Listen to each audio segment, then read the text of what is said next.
নমস্কার বন্ধুরা, আবারও একটি নতুন রেসিপিতে প্রিয়াস কুকিং ব্লগে আপনাদের সবাইকে স্বাগত জানাই।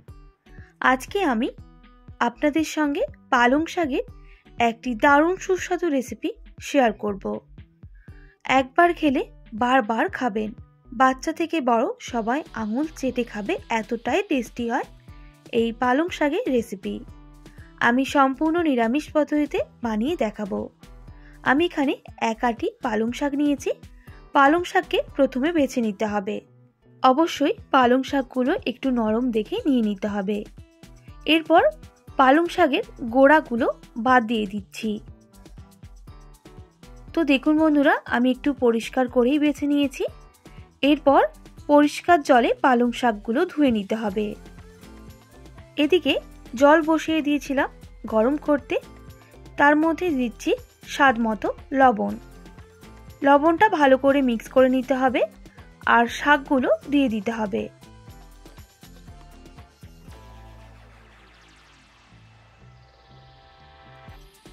এরপর একটা ঢাকনা দিয়ে ঢেকে দিচ্ছি বেশ কিছুক্ষণের জন্য। বেশ কিছুক্ষণ পর ঢাকনাটা সরিয়ে নিতে হবে। আমি শাকটা কিন্তু একটু জলে ভাপিয়ে নিয়েছি। এরপর জল ছড়িয়ে শাকটা তুলে নিতে হবে আর সঙ্গে সঙ্গে আমি ঠান্ডা জলের মধ্যে শাকটা দিয়ে দেব। সেক্ষেত্রে শাকের কালারটা কিন্তু একেবারে নষ্ট হয়ে যাবে না। এরপর মিক্সিং জার নিয়ে নেব আর ঠান্ডা জলে রেখে দেওয়া শাকটা আমি বেটে নেব। যেহেতু আমাদের শাকটা অলরেডি ঠান্ডা হয়ে গেছে, এর একটা মিহি পেস্ট করে নিতে হবে। তো দেখুন বন্ধুরা, শাকটা আমি বেটে নিয়েছি। এরপর একটা পাত্রের মধ্যে নিয়ে নিচ্ছি।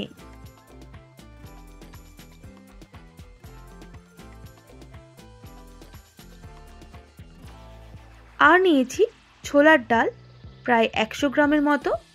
আমি কিন্তু 6 থেকে 7 ঘন্টা ভিজিয়ে রেখেছিলাম। আপনারা চাইলে ওভারনাইটও ভিজিয়ে রাখতে পারেন। আর ডালগুলো ভিজে কিন্তু ডাবল হয়ে গেছে। পরিষ্কার করে ধুয়ে নিয়েছি। এটারও একটা মিহি পেস্ট করে নিতে হবে।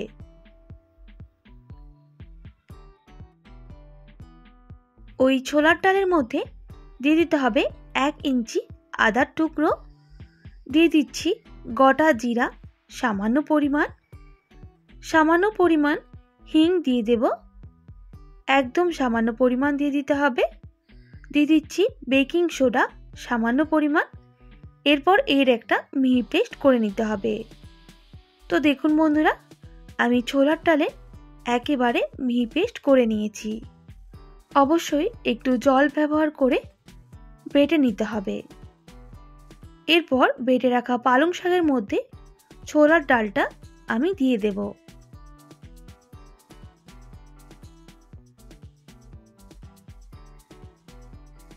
এবার ভালো করে মিক্স করে নিতে হবে। তার আগে দিয়ে দেব স্বাদ মতো লবণ। লবণটা দেওয়ার পর দেখুন বন্ধুরা, আমি পালং শাকের সাথে ছোলার ডালটা ভালোভাবে মিক্স করে নিচ্ছি।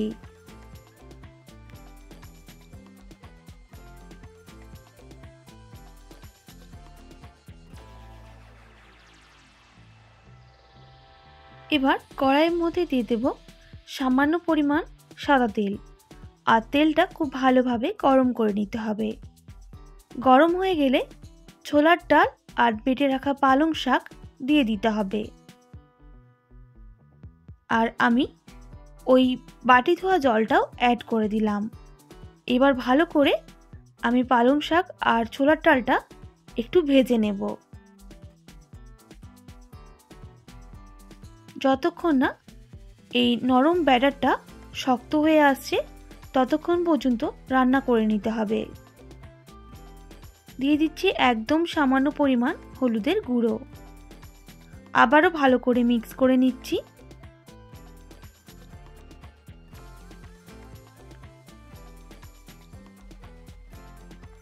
প্রায় 5 থেকে 6 মিনিট সময় নিয়ে এইভাবেই নাড়াচাড়া করে নিতে হবে। তো দেখুন বন্ধুরা, আমাদের কিন্তু অনেকটাই শক্ত হয়ে এসেছে। এইভাবে আরও বেশ কিছুক্ষণ নাড়াচাড়া করে নিচ্ছি।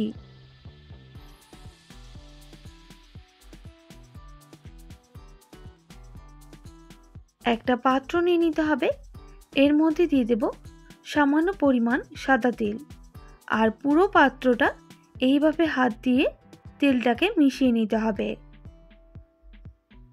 এরপর আমি ওই ব্যাটারটা যে শক্ত হয়ে গেছিল সেটাই ওই পাত্রের মধ্যে দিয়ে দেব। এবার হাত দিয়ে আমি ভালোভাবে সেট করে নেব।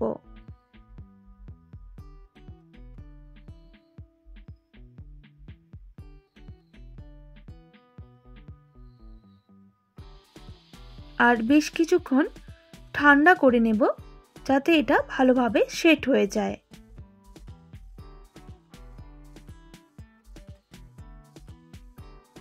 প্রায় 3 থেকে 4 মিনিট পর এটা ভালোভাবে সেট হয়ে গেছে। এবার একটা ছুরি দিয়ে ছোট ছোট করে পিস করে কেটে নিতে হবে।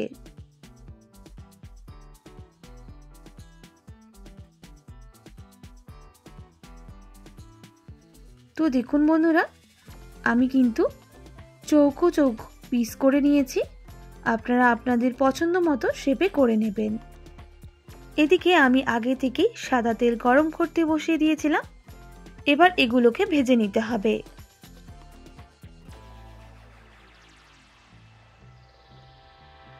উল্টে পাল্টে বেশ লাল করে এগুলো ভেজে নেব। আর অবশ্যই একটু মিডিয়াম আঁচে ভেজে নিতে হবে যাতে ভেতরগুলো ভালোভাবে ভাজা হয়।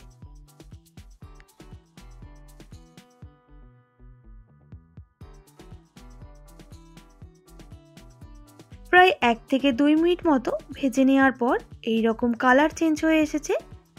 এবার নামিয়ে নিতে হবে। বাকিগুলো আমি ভেজে নেব একইভাবে।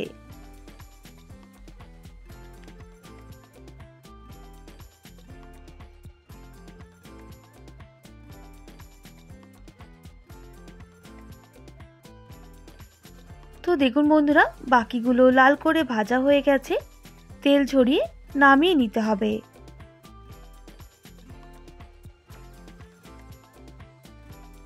পালং শাকের এই রেসিপিটা কতটা নরম তুলতুলে হয়েছে, আপনারা চাইলে বিকেলের নাস্তায়ও এইটা ট্রাই করতে পারেন, ভীষণই টেস্টি হয়। এবার দিয়ে দিচ্ছি 3টে এলাচ, সামান্য পরিমাণ দারুচিনি, একটা তেজপাতা। গরম মশলাগুলো ভালোভাবে ভাজা হয়ে গেলে দিয়ে দিতে হবে সামান্য পরিমাণ গোটা জিরা। এবার গরম মশলাটা খুব ভালো করে ভেজে নিতে হবে। এর থেকে খুব সুন্দর একটা গন্ধ বের হলে বেটে রাখা মশলা দিয়ে দেব। এখানে আমি আদা, কাঁচা লঙ্কা আর টমেটো, সঙ্গে ছিল 6 থেকে 7টা কাজু বেটে রেখেছিলাম, সেটাই দিয়ে দিলাম। এবার ভালো করে মশলাটা কষিয়ে নিতে হবে। প্রায় 2 থেকে 3 মিনিট সময় নিয়ে মশলাটাকে ভালো করে কষিয়ে নিচ্ছি।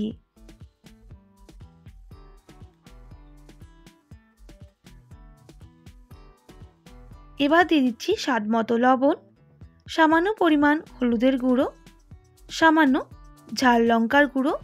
অবশ্যই ঝালটা আপনারা কম বেশি করে নেবেন, যেহেতু আমি এখানে কাঁচা লঙ্কার ব্যবহার করেছি। আবারও মশলাটা ভালো করে কষিয়ে নিচ্ছি যতক্ষণ না মশলা থেকে তেল ছাড়ছে আর মশলার কালারটা চেঞ্জ হয়ে আসছে।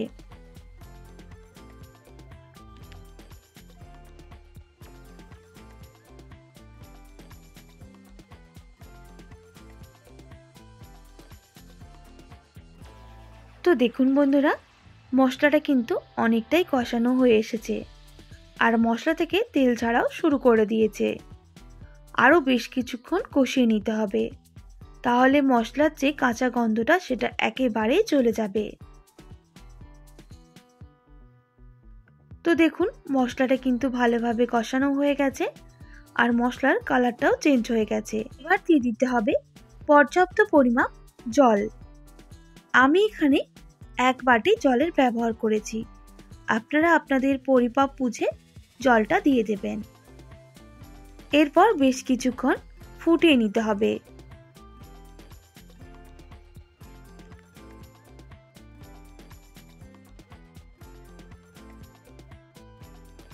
এইভাবে বেশ কিছুক্ষণ ফুটে যাওয়ার পর পালং শাকের ধোকাগুলো দিয়ে দিতে হবে আর ভালো করে মিক্স করে নিতে হবে। এরপর একটা ঢাকনা দিয়ে ঢেকে দিতে হবে প্রায় 1 মিনিট মতো, তাহলে ধোকার ভিতরে মশলাটাও ভালোভাবে ঢুকে যাবে। 1 মিনিট পর ঢাকনাটা সরিয়ে নিতে হবে আর ভালো করে নাড়াচাড়া করে নিতে হবে। বেশ কিছুক্ষণ ফুটে যাওয়ার কারণে জলটা অনেকটাই কমে এসেছে। এবার দিয়ে দিতে হবে সামান্য পরিমাণ ধনেপাতা কুচি।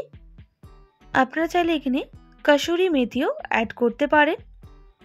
আর দিয়ে দেব স্বাদ মতো চিনি। এবার ভালো করে মিক্স করে নিতে হবে। আপনারা চাইলে চিনিটা অবশ্যই স্কিপ করতে পারেন, তবে চিনি দিলে কিন্তু স্বাদটা আরও ভালো হয় আর কালারটাও সুন্দর হয়। ভালো করে মিক্স করে নেওয়ার পর আরও বেশ কিছুক্ষণ ফুটিয়ে নিতে হবে এইভাবে। যেহেতু আমি ধনেপাতা অ্যাড করেছি তাই আরও বেশ কিছুক্ষণ আমি কিন্তু ফুটিয়ে নিচ্ছি। তো দেখুন বন্ধুরা, রেসিপিটা কিন্তু আমাদের একেবারে রেডি হয়ে এসেছে। এবার গ্যাসের ফ্লেমটা অফ করে দিতে হবে। তো দেখুন পালং শাকের রেসিপিটা কতটা সুন্দর হয়েছে, একবার অবশ্যই বাড়িতে বানাবেন। সবাই আঙুল চেটে খাবে, এতটাই টেস্টি হয়। দেখতে কতটা লোভনীয় ও সুন্দর হয়েছে, বাড়িতে একবার অবশ্যই ট্রাই করবেন। আর কেমন লাগলো আমাকে কমেন্ট করে জানাতে একেবারেই ভুলবেন না। আশা করি আজকের রেসিপি আপনাদের ভালো লেগেছে। ভালো লেগে থাকলে অবশ্যই একটি like, comment, share and subscribe করে আমার পাশে থাকার অনুরোধ রইল। পাশে থাকা বেল আইকনটিও প্রেস করে দেবেন, তাহলে নিত্য নতুন রান্নার ভিডিওগুলি আপনাদের কাছে পৌঁছে যাবে। আজকের মতো এতটাই, আবার নতুন কোনো রেসিপি নিয়ে দেখা হবে। আপনারা ভালো থাকবেন, সুস্থ থাকবেন, আর এতক্ষণ আমার সঙ্গে থাকার জন্য অনেক ধন্যবাদ আপনাদের সবাইকে।